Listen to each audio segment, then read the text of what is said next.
आसरा मीडिया, वाचाल तर वाचाल।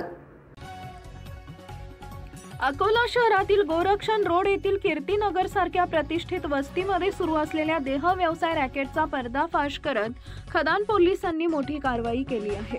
रात्री उशिरा पोलिसांनी सापळारच्या 2 महिला आणि एका पुरुषाला अटक केली असून 3 पीडित महिलांची सुटका करण्यात आली आहे। या कारवाईमुळे संपूर्ण अकोला शहरात खळबळ उडाली आहे। मुख्य आरोपी जयेश नरेश अग्रवाल वय वर्ष 32 राहणार कीर्तिनगर गोरक्षण रोड अकोला असून त्याच्यासोबत 2 महिला आरोपींचाही समावेश आहे। मिळालेल्या गोपनीय माहितीनुसार पोलिसांनी बनावट ग्राहक पाठवून खात्री घेतली आणि त्यानंतर धाड टाकून देह व्यवसाय रॅकेट उद्ध्वस्त केले। तपासादरम्यान उघडकीस आले की आरोपी सोशल मीडियाचा वापर करून ग्राहकांपर्यंत पोहोचत होते।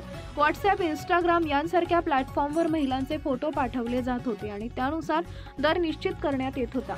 अर्धे पैसे आगाऊ घेतल्यानंतरच ग्राहकांना ठिकाणची माहिती दिली जात होती।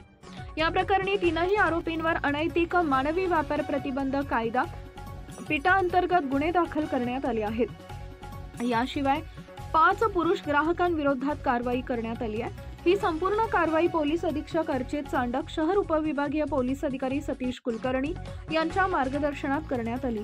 यामध्ये पोलीस निरीक्षक मनोज केदारी, पीएसआय दीपक पवित्रकार, दादा हरी वणवे, महिला पीएसआय मयुरी सावंत यांच्यासह निलेश खंडारे, अमित दुबे, विजय मुलनकर, दिनकर धुरंदर, रवी काटकर, अभिमन्यू सदाशिव, वैभव कस्तुरे, अर्चना बोदडे, सोनल गवई, धनश्री वाहुरवाग आणि अंजुषा रत्नपारखी यांचा समावेश आहे। आपल्या परिसरातील ताज्या बातम्या पाहण्यासाठी आसरा मीडिया न्यूज चॅनलला YouTube वर सबस्क्राइब करा आणि बेल आयकॉन प्रेस करा।